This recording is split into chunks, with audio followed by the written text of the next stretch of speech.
Ya empieza La Hora del Museo. Historia, patrimonio, identidad y el quehacer cultural. Un diálogo para reflexionar la actualidad de Chile y del mundo. La Hora del Museo, el programa del Museo Histórico Nacional, conducido por el periodista Luis Cruz. Sean todos muy bienvenidos a La Hora del Museo, el programa del Museo Histórico Nacional. Nos escuchas a través de nuestra señal 94.5 FM, 124 en AM y también en el streaming de radiousach.cl. También los invito a que visiten la web del Museo Histórico Nacional, www.museohistoriconacional.cl, y que revisen la agenda de actividades para esta semana. Mi nombre es Luis Cruz y desde hoy estaré conduciendo cada mañana este hermoso espacio que se dedica a difundir la cultura y el patrimonio de nuestro país. Pero antes de entrar en materia, me gustaría agradecer en nombre del Museo Histórico Nacional y de la Radio USACH a Rocío Muñoz, quien nos acompañó en la conducción de la Hora del Museo durante tantos años. Hoy Rocío emprende nuevos rumbos que de seguro la llevarán muy lejos, pues es una tremenda profesional que dio vida a este espacio y lo convirtió en uno de los programas más escuchados de la radio. Un gran abrazo, Rocío, y nuestros mejores deseos para ti. Y bueno, ahora nos vamos a escuchar una canción. Esto es Chuenquinilo. Y al regreso estaremos con Marcela Kupfer, quien realizó una interesante investigación acerca de la ballenera de Quintay. Nos quedamos con Chuenquinilo, Mi casa era un barco.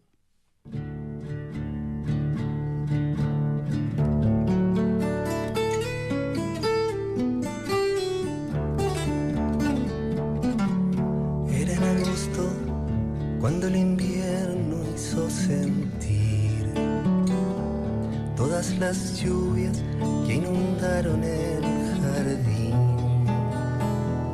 No había en la isla ni una sola golondrina que anunciara el porvenir.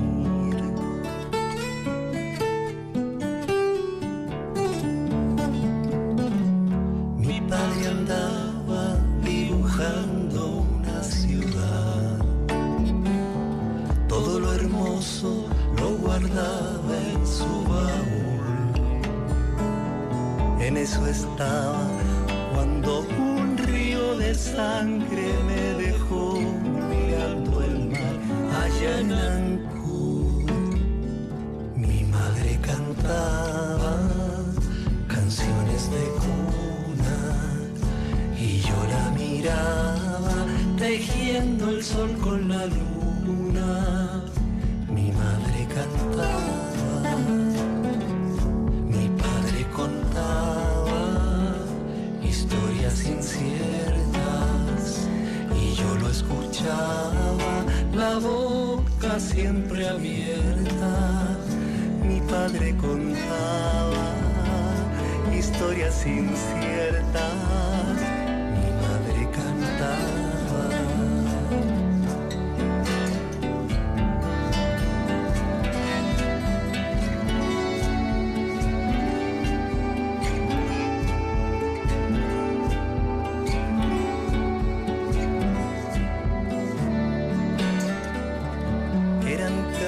Un barco rumbo al más allá, con una huerta, un gallinero y un galpón, un tilo enorme que servía para recibir al sol en libertad, y la esperanza era un dios en el hogar. Vendrían días de fortuna y esperar. Uno a uno, navegantes de la vida se bajaron en los puertos sin llegar. Mi casa era un barco con velas al viento. Seguía las estrellas al fin del firmamento. Mi casa era un barco. Yo sigo contando historias inciertas. La madre que canta, los hijos que navegan. Mi casa era un barco. Yo sigo cantando.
Estás escuchando La Hora del Museo y hoy nos acompaña Marcela Kupfer, una de las autoras de La ballenera de Quintay, quien está acá para contarnos acerca de este precioso trabajo que hizo, un libro que está muy editado, te felicito por eso. Gracias.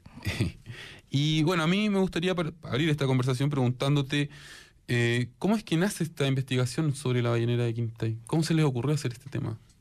Hola Luis, buenos días a los auditores de La Hora del Museo y gracias a Radio USACH por recibirnos acá y extendernos esta invitación. Mira, la génesis de la ballenera de Quintay yo diría que tiene como 3 fuentes. Una inicial es la necesidad de contar una historia que no estaba contada respecto de un pasado que hoy día nos resulta muy lejano, porque Exacto. hace más de 40 años que Chile suscribió la convención que regula la caza de ballena y como que nos olvidamos que eso fue parte de nuestra historia industrial, laboral, marítima y una parte importante, aunque breve. Quintay es como el símbolo o el punto más alto de esta historia, una historia que en realidad comienza hace varios siglos, pero tiene la particularidad que además es la estación ballenera mejor conservada de Chile. No hay ninguna estación ballenera tan bien conservada como la de Quintay, que hace 3 años fue nombrada Monumento Histórico Nacional. Ahí hay un pequeño museo. La gente que ha ido a la caleta de Quintay seguramente habrá visitado el pequeño museo de la ballenera, que te insinúa parte de esta historia, pero no te la cuenta completa. Entonces, yo soy de Valparaíso, Quintay nos queda muy cerquita y en varias visitas que hicimos junto a Carlos Lastarria, que es mi coautor, al museo, comenzamos a hablar con la gente, con los locales y nos dimos cuenta de que había una historia mucho mayor que la que estaba contada en el museo y eso fue el motivo principal para ponernos a investigar. Luego también hay un tema que a mí me gusta mucho que tiene que ver con la particularidad de esta historia. Esta es una historia muy única en Chile. Nosotros siempre relacionamos nuestra historia con las costas, con la pesca más bien, con la agricultura. Tenemos un pasado minero muy conocido también, pero esta historia de que de pronto el país se puso industrialmente a cazar ballenas, cachalotes y ballenas, que creó una industria que fue muy famosa a nivel nacional e internacional, y que duró solamente 20 años, genera una situación bien singular dentro de nuestro país. Digo 20 años porque es más o menos la época en que la ballenera de Quintay funcionó, que pertenecía a la compañía Indus. Y ese pasado se cierra la ballenera y como que de alguna manera comienza a olvidarse.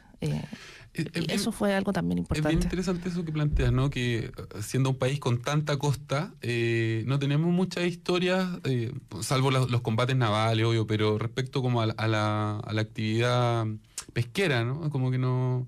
Esta historia de la ballenera a mí me llamó mucho la atención por eso, porque, como bien dices, es una industria que duró 20 años, pero me acuerdo que cuando fui al museo en Quintay, quedé muy sorprendido de esta historia que se me hacía tan extraña y a la vez como algo tan propio, porque Quintay, bueno, está acá en el litoral central, uno puede ir rápidamente Exacto. a conocer estas instalaciones y es una historia que la gente no maneja, ¿no? O sea, sí se sabe, por ejemplo, de Humberstone o de Salitre, de Lota, claro. Exactamente, y hay mucho importante lo que dices porque tiene mucho que ver, y eso también fue un tercer factor que nos motivó, la historia cultural, laboral de la ballenera de Quintay con estos otros pasados mineros que conocemos. Exacto. Muchos.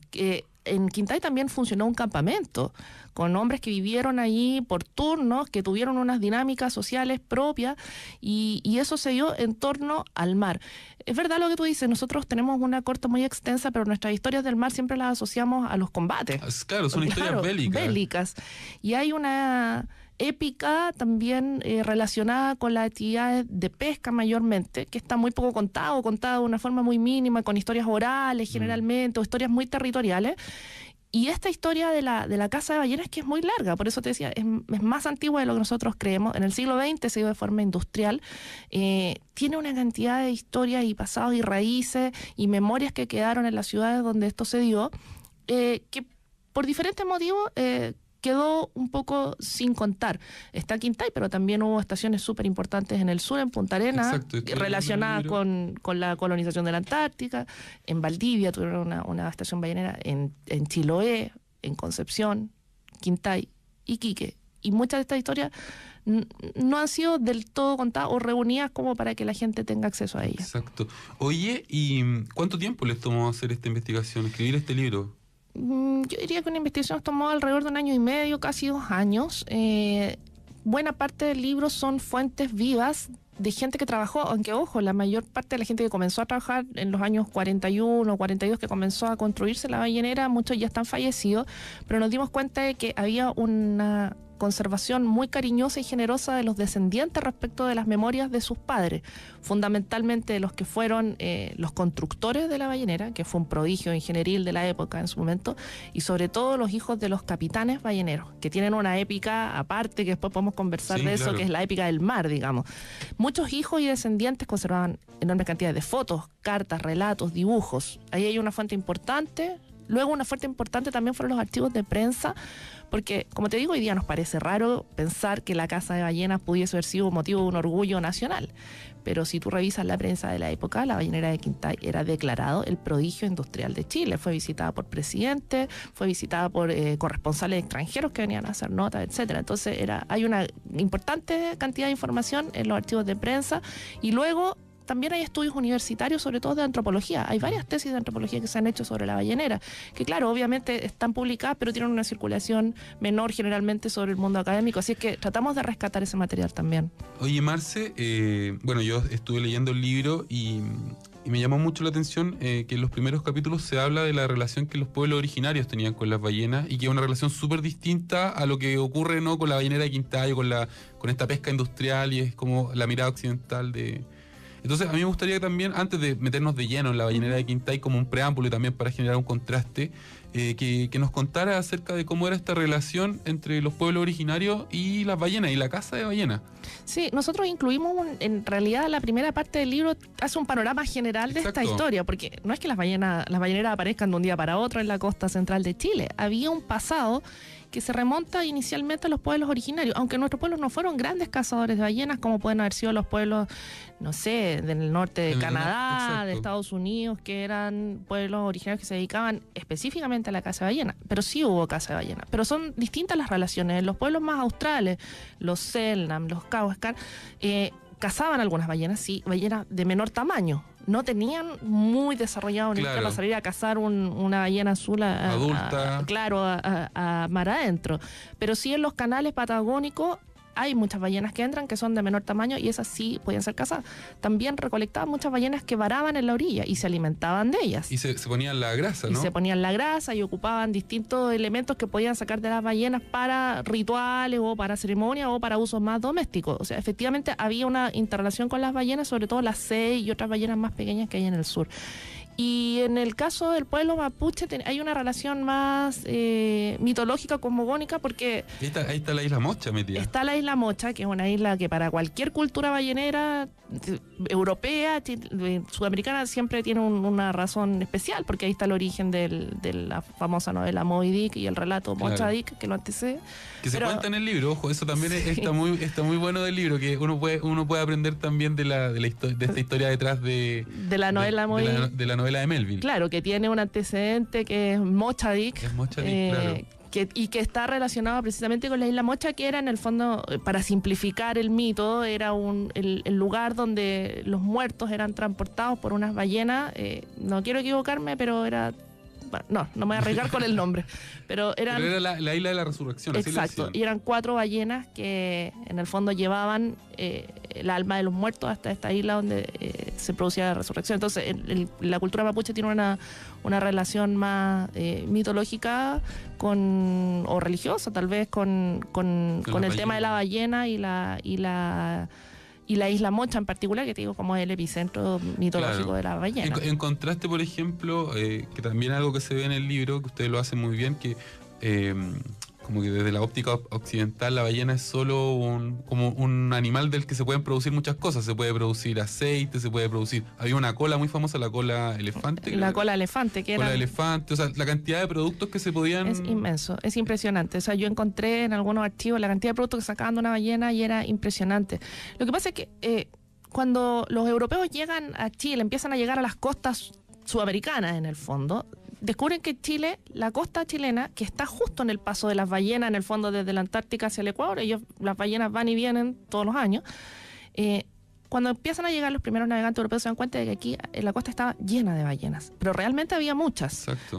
Hoy día nosotros no lo vemos, de hecho ahora han comenzado a aparecer, a veces se avistan en Tongoy, se avistan en Quintay, en mismo Valparaíso, de pronto ha habido avistamientos recientes. Eso antes era, o sea, tú navegabas por los mares chilenos y había ballenas. De hecho, yo, ahora que tú estás mencionando esto, recuerdo un documental japonés que se llama The Cove, que es acerca de la caza de delfines. Y hay una parte donde hablan con pescadores japoneses de ballenas, y los tipos como que cuentan las historias de sus abuelos, cuando venían a cazar ballenas a Chile y decían era un camino interminable de ballenas. Es realmente, o sea, hay crónicas también de los navegantes del siglo XVII, donde relatan la enorme cantidad, no solo de ballenas, ojo, muchos mamíferos, sobre todo en la zona austral, que además pues, fueron exterminados por la caza. Entonces, cuando llega el europeo, encuentran aquí una, entre comillas, mina de oro. Una mina de oro. Los europeos ocupaban el aceite, obviamente, para la iluminación en aquel momento de esa época, y comienza entonces en Chile una segunda parte, digamos que la parte de los pueblos originarios es una pesca muy artesanal, una caza muy artesanal y con prácticamente cero impacto dentro del ambiente. Pero cuando llegan estas grandes flotas, imaginémonos las películas de Moby Dick, estos veleros, cuando salían a cazar en chalupa, llegan una enorme cantidad de flota norteamericana, inglesa, francesa, noruega, alemana, a cazar ballenas en la costa de Chile. Allí se produce una depredación súper importante. ¿Y esto estaba permitido por el gobierno de esa época? Sí, totalmente. ¿No había regulación? Hubo algunas regulaciones que se intentaron hacer en la zona antártica, sobre todo en la zona de Punta Arenas, porque hubo cacería indiscriminada, porque no solo cazaban ballenas, cazaban elefantes marinos y otros mamíferos grandes que también tenían aceite, que fueron prácticamente exterminados en la zona austral, en los canales. Hubo regulaciones, pero no funcionaron nunca muy bien. Y tampoco hay un registro muy exacto de cuántas ballenas cazaron, te estoy hablando del siglo XVII y XVIII, los veleros, la época que se llama la caza clásica, donde se cazaba la ballena en el mar y se procesaba sobre el mismo barco. Exacto. Pero fue muy, muy intenso, incluso poco se sabe, pero hubo compañías chilenas de veleros balleneros que se crearon durante 1800, no sé, en la época de la Independencia, en Coquimbo, en Valparaíso, en Concepción, y allí hay una caza súper importante, que es lo que nosotros decimos que es el antecedente de lo que viene después en el siglo XX, que ya es la caza industrial, claro, con arpón. La caza moderna. La caza moderna, claro. Oye, Marcela, a mí me gustaría saber cuáles fueron las principales dificultades que enfrentaban al momento de armar esta investigación. Mira, yo creo que fue más dificultoso encontrar información sobre algunas otras estaciones balleneras de Chile para dar este contexto que yo digo que tiene el libro en la primera parte, porque es un patrimonio que no está muy cuidado. La ballenera de Quintay fue la ballena más importante de Chile, la más grande y la mejor industrializada, pero en Concepción, en la caleta Chome, existió la ballenera que duró más años, o sea, más de 100 años estuvo funcionando en una familia, la familia Macaya. De eso hay muy poquito. No está conservado, quedan apenas unos relatos de algunos sobrevivientes de 3 o 4 generaciones atrás, y eso de pronto, como investigador, te provoca un tope, porque tú encuentras, no sé, 3 o 4 antecedentes que se van repitiendo en los libros de historia o en las publicaciones, y cuesta ingresar más allá porque no hubo un registro en realidad. Yeah. Eso es lo que ocurre. Con Quintay, que está más cerca en el tiempo, sí hemos tenido acceso a mayor cantidad de registros, pero también nos pasaron cosas singulares, como por ejemplo, nunca pudimos encontrar un plano real de la ballenera de Quintay, porque tú vas a la Municipalidad de Casablanca, la Dirección de Obras, ni siquiera están, no están los permisos. Entonces hay cosas que en realidad, bueno, tampoco podemos echar la culpa, no sé, hace a lo mejor en los años 60, 70 no había un afán de conservar como podríamos tener hoy. Además que tampoco se digitalizaban las cosas, no, entonces... No, nada, por eso digo que el aporte de los descendientes ha sido muy, muy interesante. Nosotros nos contamos con gente en Noruega, en Brasil, en España, que conservaba fotos, cuadernos, bitácora, que ojalá algún día pudiesen complementar el museo de la misma caleta de Quintay. Oye, y entiendo que la ballenera de Quintay, los dueños de esta ballenera eran alemanes, ¿no? ¿Era Advanter con...? Sí, inicialmente la empresa Indus, la Indus también hay que contextualizarla, fue una de las grandes industrias chilenas, grandes. En Viña, la gente que conoce Viña, la población Vergara, digamos, el centro, ahí funcionaba la Indus, una empresa que tuvo acá en Carrascal también. Claro. Fue una empresa grande que hoy día es la Leer Chile, o sea, para que nos situemos más o menos. Sí, hubo unos inicialmente la Indus fue de capitales alemanes, luego la familia Edwards compró la mayor parte de las acciones y de hecho la familia Edwards eran dueños de la Indus cuando inician el negocio ballenero. Hay que tener los Edwards. Exactamente, los Edwards fueron los accionistas mayoritarios de la Indus cuando se inicia este negocio. Esto fue un negocio súper hiper rentable. La Indus no nació como una empresa ballenera. Ellos hacían detergentes, hacían productos cosméticos, una serie de cosas. Ellos se ven conminados a ingresar al negocio ballenero porque durante la Segunda Guerra Mundial hubo una escasez de materias primas que se necesitaban para esto. Y el aceite de ballena les proveía sobre todo material. A lo mejor la gente que vivió en la época se acordará del jabón gringo, de la margarina Estrella, una cantidad de productos, sobre todo cosméticos que se hacían. Una margarina hecha de horror. Sí. Entonces, cola fría para los carpinteros, abono, hasta abono, lo que hoy día nosotros conocemos como harina de pescado para las gallinas, en esa época se hacía con restos de ballena. Mira. Es decir, la cantidad de cosméticos, perfumes, jabones, detergentes, hay una gran cantidad de productos que la Indus comenzó a industrializar, como te digo, por una falta de materias primas, si no era que trabajaran en la ballenera. Entonces vieron esta oportunidad, compraron los buques, factorías que estaban en el sur cayéndose a pedazos, y decidieron cambiar la fórmula de trabajar, porque antes la ballena se procesaba en el mar, se perdía mucho. Entonces ellos copiaron los modelos de las plantas noruegas, que eran los grandes industriales de la ballenería, y empiezan a hacer estaciones terrestres, donde la ballena se procesa en tierra y se aprovecha el 98% de la ballena completo. Entonces fue un negocio súper rentable. O sea, nosotros encontramos en algún momento las utilidades y eran 1000% de lo que habían invertido. Realmente y además los trabajadores fueran súper bien pagados. Era un trabajo muy apetecido porque era realmente bien pagado en la época. Claro. Y bueno, es algo que tú ya mencionaste y que también lo has venido adelantando, pero ¿por qué se considera que esta ballenera, la de Quintay, fue un prodigio de la industria nacional? O sea, ¿qué características operativas tenía, digamos, que no existían en el resto de la industria para que tuviera este rótulo, ¿no? Como una industria modelo, una industria tan pujante. Las estaciones balleneras que hubo en el sur, Punta Arenas, Valdivia, Chiloé, eran, si bien tenían el modelo industrial, se procesaba en tierra, eran más artesanales, eran instalaciones de madera muchas veces, las grúas, o sea, la forma de remolcar las ballenas era manual, era industrial pero de mucho menor volumen. En Quintay se construye... Quiero decir que la quinta región nunca tuvo una tradición ballenera, nadie cazó una ballena nunca en la quinta región. Entonces era una cosa rara. Se eligió Quintay por la ubicación, porque te permitía a los barcos viajar hacia el norte, no sé, hasta la altura de Copiapó aproximadamente, y hasta el Maule, hacia el sur, y volver a la estación con su casa. Fue una ubicación estratégica, esa es la razón. Pero además Quintay, la gente que conoce Quintay sabe que es una caleta muy pequeñita. ¿Dónde se puede bucear? Donde se puede bucear, efectivamente estoy pronta a ir a bucear a Quintay a buscar un ballenero hundido que hay. Y ahí hubo que hacer toda una faena minera para rellenar, para botar algunos montículos de tierra, de roca. Llevar las máquinas de la ballenera Quintay fue otra proeza, pero además, o sea, tú tienes que pensar que esto cuando funcionaba a full, funcionaba en 3 turnos diarios. Se faenaban ballenas, no sé, del orden de dos o tres animales simultáneamente. Tomaba 45 minutos faenar una ballena. Entonces la cantidad de procesamiento, 45 minutos. Oye, tomaban los maestros, que llamaban maestros, en destazar el animal. Era muy rápido. Entonces, y en los momentos más álgidos de la caza llegaban barcos cargados con 8, 9 o 10 animales. Entonces, la producción, o sea, si uno ve las fotos que aparecen en el libro, aparecen unos tanques gigantescos, de miles de litros de aceite. La producción fue muy amplia, aunque corta, ojo, no siempre fue así, pero en su momento nadie podía competir con la Indus en Sudamérica, absolutamente, en la producción de aceite de ballena. De hecho, en el libro aparece un dato que fueron, creo, 30.000 ballenas las que se cazaron entre las dos plantas, entre la que estaba en Quintay y la que estaba en Iquique. Exactamente, 30.000 ballenas, que es un número súper impresionante, porque en esa época se llevaba un registro bien exacto. 30.000 ballenas, de las cuales, no sé, 27.000 serán cachalotes, que eran la cantidad de los cetáceos que se aprovechaban mejor, y el resto ballenas barbadas, digamos, que eran de distintas especies. Claro. El cachalote es como la ballena... Moby Dick, claro. la que tiene dientes. La que tiene dientes.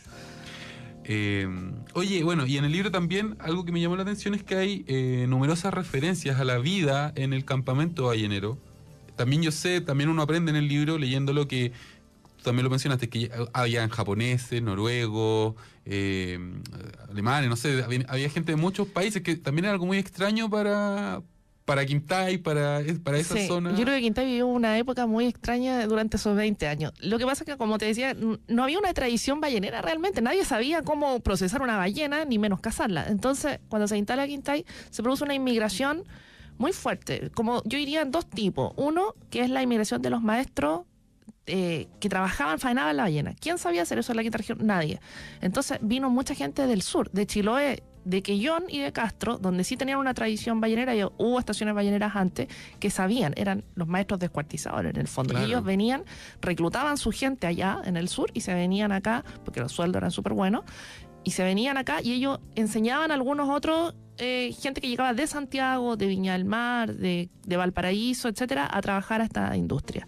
Allí hubo un campamento minero que tenía hasta 200 hombres trabajando, campamento ballenero, que tenía hasta 200 hombres que trabajaban y vivían en el lugar. 200 hombres que estaban prácticamente aislados, porque hoy día el camino de Quintay es espléndido, pero en la época era una huella de tierra del terror. No, o sea, bueno, es espléndido, pero es un camino bien sinuoso, que tiene mucha curva y mucha cuesta. Tampoco Sí, es tan... pero está pavimentado hoy día. Entonces, en esa época, salir de Quintay ya era un suplicio. Y estos hombres vivían allí. Solo había 3 o 4 familias en el campamento. El resto eran hombres solteros, casi todos del sur de Chiloé, valdivianos también muchos, que tenían ahí sus dinámicas propias, escuchaban la radio, tenían un cine. O sea, imagínense lo que más puedan, una salitrera, pero ahí al lado del mar. Y viviendo Éramos de la así. casa de ballena. Y viviendo en la casa de ballena, comían harta ballena, y luego ellos hacían su vida en la Bohemia del Paraíso. Oye, Marcela, bueno, está muy interesante la conversación. La verdad es que estoy muy embalado con la ballenera de Quintay, pero nos vamos a ir a escuchar una canción. Esto es Ángel Parra Trío y Óscar Arriagada, Playa Solitaria.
Radio Universidad de Santiago, una emisora donde podrás escuchar y aprender sobre diferentes estilos de música clásica compuestos en Chile. Te invitamos a que juntos valoremos a nuestros creadores y creadoras. Somos tu radio pública.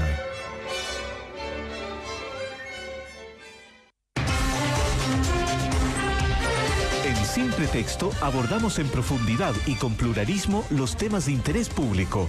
De lunes a viernes nuestros periodistas invitan a debatir a connotados expertos, variados panelistas y a los protagonistas del acontecer noticioso nacional e internacional. Sintonícenos en nuestras 2 ediciones, a las 8 de la mañana y a las 13 horas, en Radio Universidad de Santiago.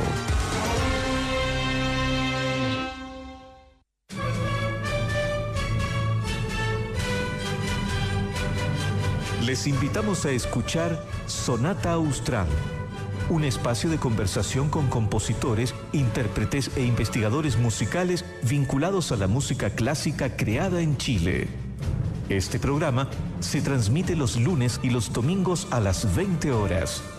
Sonata Austral, un programa producido y conducido por Álvaro Menantó.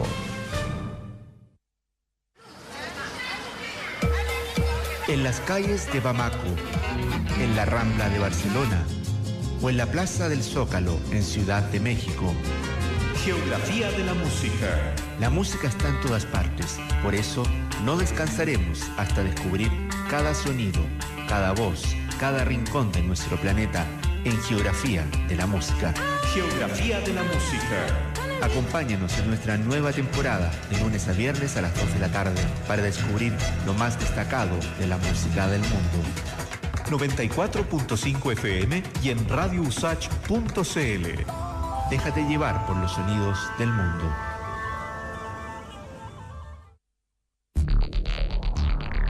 Radio Universidad de Santiago, 94.5 FM, 124 AM y www.radiousach.cl. Una emisora plural, analítica y con una amplia red de voces expertas.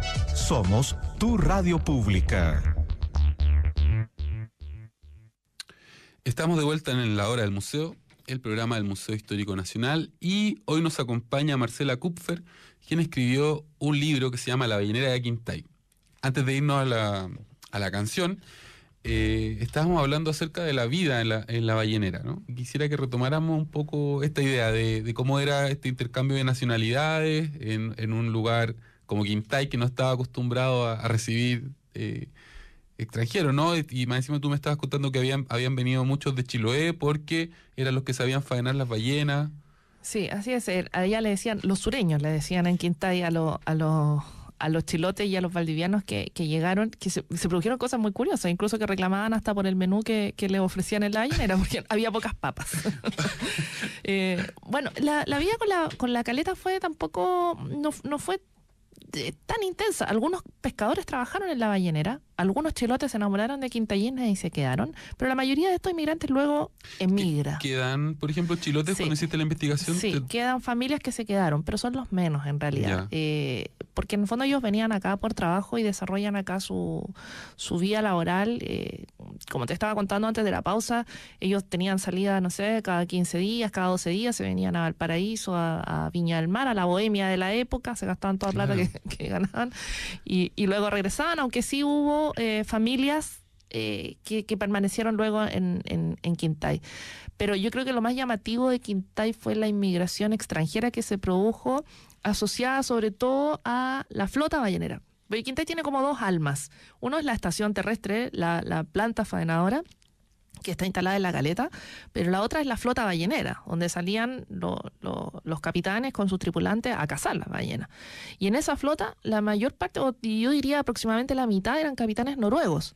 Nos pasó que en la investigación nos fuimos encontrando que hubo una inmigración noruega súper potente en la quinta región durante esa época, que eran capitanes que venían con sus familias, se instalaban en Viña del Mar, la mayoría, pasaban cosas curiosas, como el Colegio Macay, por ejemplo, que era un colegio privado de Viña del Mar. De repente había cursos donde había 6 o 7 cabros llegados de Noruega, claro. Es una cosa que pasó en ese momento nomás. Entonces, hay muchos noruegos que llegan, que en Valparaíso, no sé, en la bohemia de la época, por decirte, en el bar Neptuno, por ejemplo, todos sabían que los capitanes noruegos se reunían allí. Se reunían siempre los noruegos porque hablaban el mismo idioma y tenían las mismas costumbres. Entonces eran reconocidos como... el bar Neptuno era el donde bar se Neptuno juntaban los era el noruegos. bar de los capitanes noruegos. Eso era una inmersión. Hubo alemanes también, sobre todo al final. Y yo diría que la inmigración más curiosa que he visto en mi vida en Chile es la inmigración de los trabajadores japoneses que llegaron en la última etapa de la ballenera. Bueno, digamos que Japón tiene una tradición ballenera que se extiende hasta hoy. Totalmente, pero los japoneses no habían trabajado en las costas chilenas hasta ese momento. Ya la ballenera de Quintay ya venía en los años 60 bajando, porque obviamente había menos ballenas. Ellos se habían expandido hacia Iquique y luego aparecen también otros elementos sintéticos con que desarrollar la industria, así es que venía en baja. Y en estos últimos 3 años llegan unos balleneros japoneses que se instalan en Valparaíso y en Concepción, aportan capitales para estas balleneras y empiezan a trabajar acá. Entonces tú tienes que imaginarte que Quintay, que era un pueblo de 200 habitantes en esa época, la mayoría pescadores, de pronto aparecen en las calles de Quintay de la Caleta unos trabajadores japoneses vestidos con unos buzos amarillos que no te hablaban una palabra de español y que bajaban y que se producían cosas curiosísimas. Se pasaban el 18 de septiembre con ellos, imagínate en una fonda con unos japoneses, Claro. o en el único bar del pueblo iban a carretear carabineros, trabajadores chilenos, japoneses. Se produce una cantidad de Alemanes, intercambio noruegos, no sé. muy curioso. O sea, yo de verdad que pienso cómo haber sido un japonés paseando por esas callecitas pequeñas de Quintay en esa época. Y ponte tú en Quintay o en Valparaíso que alguno de estos japoneses No, ellos se volvieron todos. Se fueron todos. Pero los quintayenos los recuerdan siempre con esa picardía del chileno, porque los japoneses venían, las temporadas de caza de ballenas duran 6 meses. Ellos venían y les pagaban al regreso en Japón. Venían sin dinero. El buque, obviamente, donde venían traía todo tipo de comodidades, pero ellos venían sin dinero. Entonces, cuando Además, necesitaban... era el Japón de posguerra. Era Japón de posguerra y venían unos barcos inmensos, o sea, Exacto. eran mucho mejores que los chilenos. Y como venían sin dinero y a veces querían dinero, empezaban a intercambiar cosas. El chileno, con el típico ingenio de la picardía, le intercambiaba, no sé, una gallina o unos plátanos por una guitarra eléctrica, por una cámara fotográfica, por una chaqueta de cuero, que después agarraban y iban a Valparaíso a venderla. Entonces, el quintayeno siempre se recuerda con cierta sorna y cierta burla la cantidad de trueques raros que le hicieron a los pobres japoneses en la época. Oye, Marce, ¿y cuáles crees tú que fueron las causas que llevaron al cierre de esta industria ballenera? Era una industria de difícil mantenimiento, muy cara de mantener. O sea, tú estabas manteniendo una planta industrial que requería alimentación de agua, de luz, una cantidad de implementos, mecánica, trabajaba mucha gente allí. Era muy cara de mantener y luego, como ocurre con muchas materias primas, aparecen sustitutos sintéticos que hacen mucho más barato. Ya. Además, obviamente, el mundo ya para los años 60 estaba girando hacia la conservación de los recursos marinos y particularmente de los cetáceos. Chile firma relativamente tarde la convención, la firma el año 79 y aplica el reglamento después. En Chile se cazaron ballenas oficialmente hasta el año 1983, Claro. legalmente, digamos. Y de manera no oficial hasta... Probablemente no oficial, quién sabe hasta cuándo, y obviamente en los mares exteriores también. Claro. Pero después comienza a ser obviamente una industria cara. La flota de barcos, la Vinus llegó a tener 19 barcos, era carísima de mantener, entonces darle mantención a los barcos, después ya se hizo un negocio inviable y también el recurso comenzó a escasear. Eso es una realidad también. Claro. Algo que también aparece en el libro y que yo te quería preguntar era acerca de este prestigio que tenían los marinos balleneros, ¿no? Por ahí aparece en el libro de que era como muy bien visto ser un marino de un ballenero, Sí, un sobre capitán. todo un capitán ballenero. Porque, ¿Y por qué eso? Porque el capitán ballenero, además de ser capitán del barco, era el arponero, era el cazador. Era el que tenía Era que él disparar. el que disparaba. Y pensemos que hoy día todo está tecnologizado en la navegación, pero en los años 40, cuando comenzó esta industria, era todo con mucho instinto, mucha expertise y mucha pericia. Entonces, cuando salía el capitán ballenero, no había nadie que le dijera hacia dónde tenía que ir. Partía hacia donde él pensaba que podía encontrar Claro. su presa. Y luego, una vez que allí lo ubicaba, todo el procedimiento de la caza era manual. Y era mucho, porque las ballenas emergen, Salen a respirar, salen ¿no? a respirar, están, no sé, unos minutos afuera y luego se hunden. Tú nunca sabes dónde va a aparecer la ballena de vuelta. Entonces era todo una pericia, requería el ubicar el barco, ubicar el arpón, disparar, y mientras el capitán fuera mejor arponero, su prestigio dentro de los hombres de mar aumentaba. Y Ya. siempre hay una competencia entre los chilenos y los noruegos. ¿Ah, sí? En Chile, claro, en Chile trabajó el capitán Sofus Haugen, que después está retratado en una novela de Salvador Reyes, que era el mejor arponero del mundo. Fue en Rusia, fue condecorado. Estuvo acá en Chile. Y fue uno de los capitanes más importantes de esta industria. Y los chilenos también querían competir un poco y también mostrar su pericia. Pero además, la navegación era súper compleja porque el barco ballenero era un barco que se movía mucho, que tenía una proa muy alta por sus características físicas. Eran barcos que no eran buenos para enfrentar las tormentas. Y todos sabemos que las costas del Pacífico son complicadas con los vientos sur. Hubo hartos accidentes, hubo varios naufragios. ¿Sí? Sí, hubo naufragios con muertos incluso, barcos hundidos. Requería realmente mucha pericia. Eso hasta un momento en que obviamente después comienzan a entrar los radares. Es la época más triste, digo yo, de la ¿Y ponte tú, había de la casa. alguna legislación laboral? No. La legislación de los años 40. En realidad todo el mundo trabajaba porque la paga era muy buena. Ponte tú, ¿hubo un sindicato de Indus? No hubo sindicato y la verdad es que si tú hablas con la gente que trabajó, todos lo recuerdan muy bien porque la paga era muy buena y la Indus era una industria a la antigua, no como las que hay ahora. O sea, la Indus tenía casas para los trabajadores, tenía educación, Cine. salud, no, pero para los trabajadores de la empresa en general. Entonces la gente le gustaba trabajar y era Ya. una pega súper bien cotizada. De hecho, cuando ellos abrieron la industria en Iquique, ganaban incluso más plata que en Quintay. Entonces, claro, eran hombres rudos, digamos, eran de una O sea, época diferente. Se asumía que Sí. el costo personal de trabajar en una empresa tan arriesgada, ¿no? Como meterte al mar a cazar ballenas en condiciones... Pero les generaba mucho orgullo, sobre todo a los chilenos, porque los capitanes extranjeros eran capitanes balleneros y venían a comandar sus barcos. En cambio, los chilenos tenían que hacer carrera y casi todos partían como ayudantes de cocina. O sea, Claro. la clásica, se embarcaban, si es que soportaban el mar, se embarcaban a pelar pava y ayudantes de cocina, y los capitanes chilenos más famosos, que han sido inmortalizados en libros, en reportajes, todos partieron como pinche de cocina y ellos iban ascendiendo a marinero, cubierta, hasta que llegaban a ser un capitán ballenero. Entonces, además, tenía mucho motivo de orgullo el poder llegar a convertirse en un capitán ballenero, que además eran bien considerados. Era bien remunerado y además tenía un prestigio. Tenía un Eso prestigio, es- tiene una épica, que es un aspecto que también tomamos en el libro, que a diferencia de la labor que se hizo en la planta ballenera, que era, hay que decirlo, un trabajo bastante horrible, Eso es un sangriento. trabajo del matadero. Claro, bien, no sé, que no tenía ningún tipo de orgullo en el fondo, aunque tú fueras el jefe de la planta. Por el contrario, todo lo épico estaba en la flota, En que salir a era, cazar, claro, el hombre contra la naturaleza, la pericia en el mar, etcétera. Entonces todo lo épico estaba en la flota y todo lo más triste estaba en la ustedes planta. ¿Pudieron hablar con alguno de los capitanes? No. ¿Hay alguno vivo? No, de los capitanes famosos no, pero hablamos con varios de sus hijos, que, o sea, cosas que hoy día no pasarían. Sus hijos chicos, casi todos esos niños se embarcaron y fueron a cazar ballenas con sus padres. ¿En serio? Niños de 11, 12, 13, Así 8 como años. cuando el papá te agarra y te lleva a cazar, no sé, conejos a pescar. O te lleva a la pega. O te lleva al trabajo, claro, Claro. te lleva al trabajo. En este caso lo llevaban a Sí, cazar ballenas. Es verdad. Entonces muchos de estos niños, que hoy día, como te digo, algunos están en Noruega, algunos están en Brasil, en España, fueron con sus padres, los llevaban a cazar. Entonces tienen una memoria súper vívida de cómo era la faena, que tiene, como te digo, esta parte más épica en su primer momento. Luego ya la empresa compra unos helicópteros de reconocimiento, entran los radares, entonces ya ahí se convirtió en una cacería espantosa, Claro. porque realmente el animal no tenía ninguna oportunidad una vez que Y se pierde la épica y se también, pierde la como- épica. En es el como fondo ir era sobre una seguro. máquina, claro, a cazar.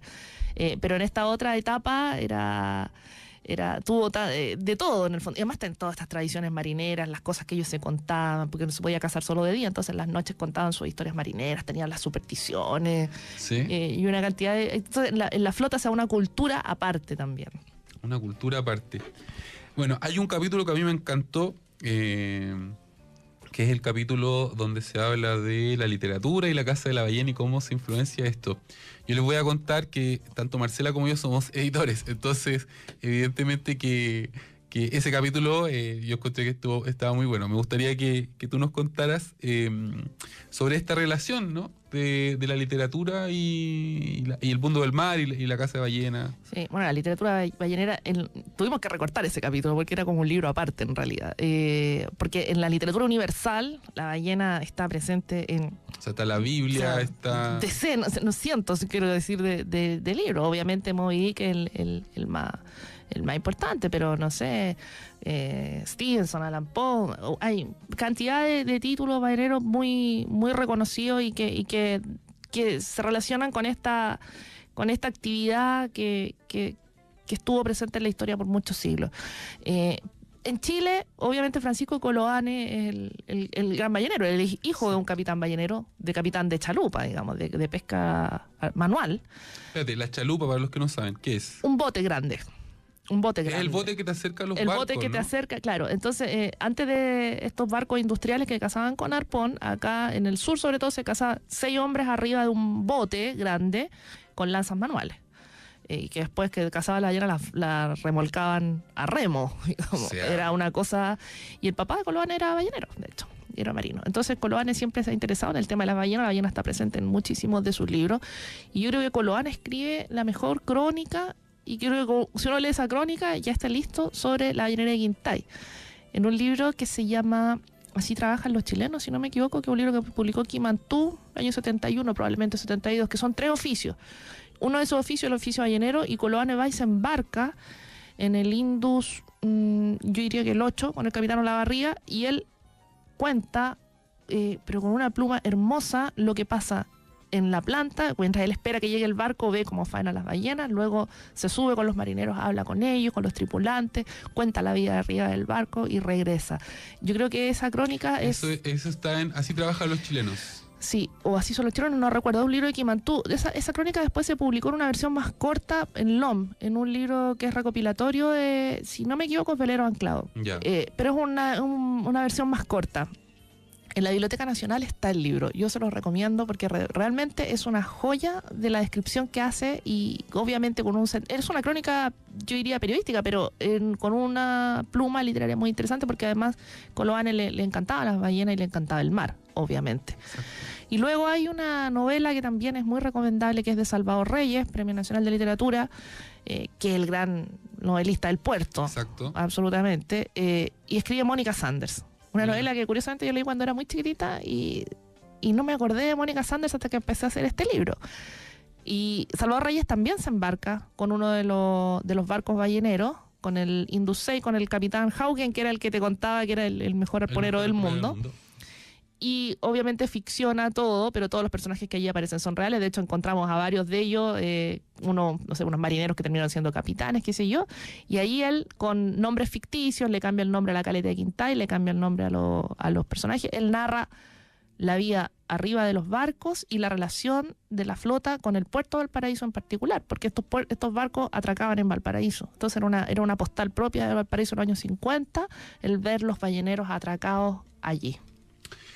Oye, qué interesante este tema de la épica. Eso, me quedé con la idea de la épica, de salir a cazar un animal tan poderoso, tan majestuoso como las ballenas. Ahora ya difícilmente nos podremos subir a un barco ballenero porque es una caza que está prohibida, que está para bien, ¿no? Yo creo que no es correcto. Las podemos ir a ver ballenas en Punta Choro, en esa zona se puede, si uno quiere ver. En mismo Quintay. En Quintay también, claro. Sí. Pero lo que sí se puede hacer es ir al museo que hay en Quintay. Ese museo está a cargo de la Universidad Andrés Bello, entiendo. No, el museo está...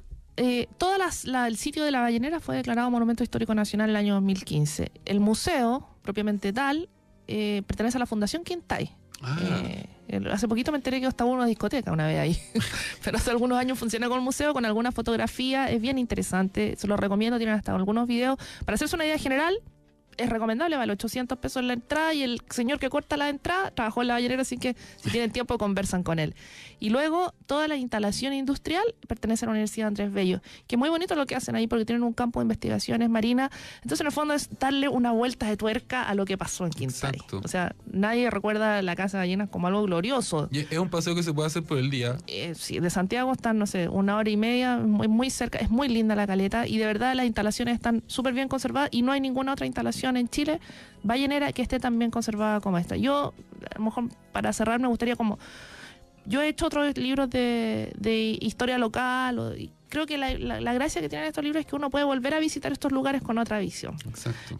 Uno puede volver a recorrer los lugares y decir, aquí pasó esto, ¿por qué se entraron acá? ¿Por qué funcionó esto? ¿Qué es este espacio que está preservado?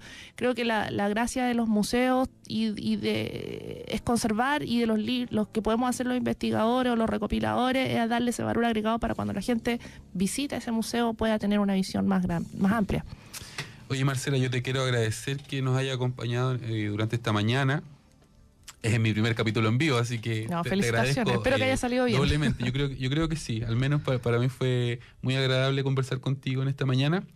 Y nos vamos a ir con una canción. No sé si tú te quieres despedir antes de... Sí, quiero agradecer a la radio, a la hora del museo por invitarnos, y bueno, los invito a conocer el libro, pero sobre todo los invito a conocer Quintay.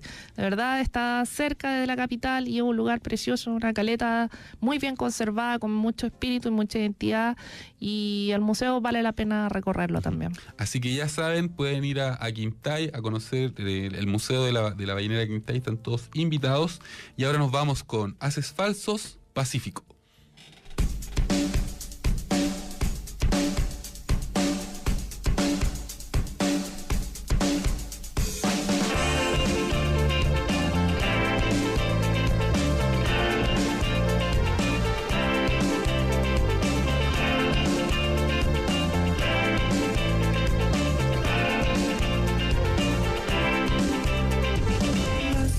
Rocas que se amontonan junto al mar son testigos presenciales de lo que pasó.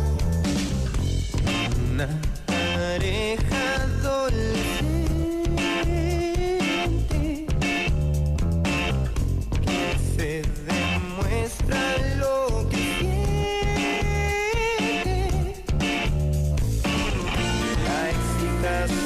sobre su piel no les permite responder a la imprevista variación de la marea, arrastrados al fondo del mar.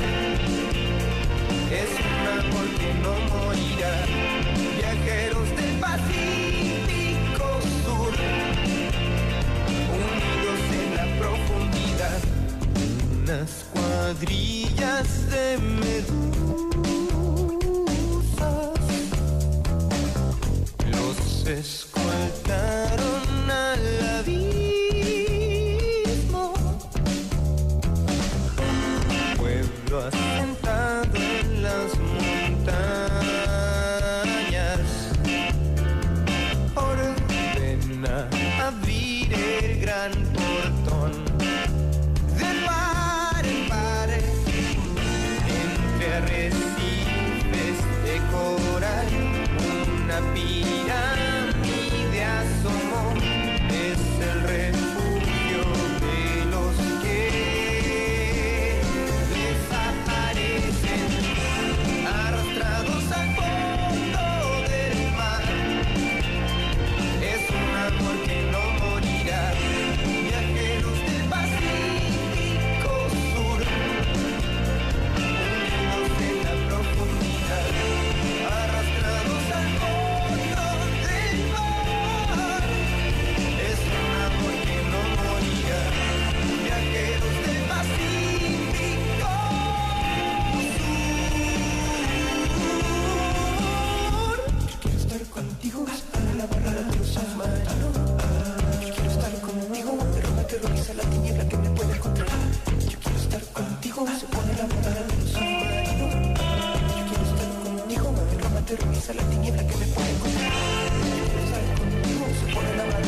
Museo. Un viaje por la historia, el patrimonio, el arte y la cultura. El Museo Histórico Nacional y Luis Cruz te esperan de lunes a viernes a las 11 horas con nuevos capítulos de nuestra historia.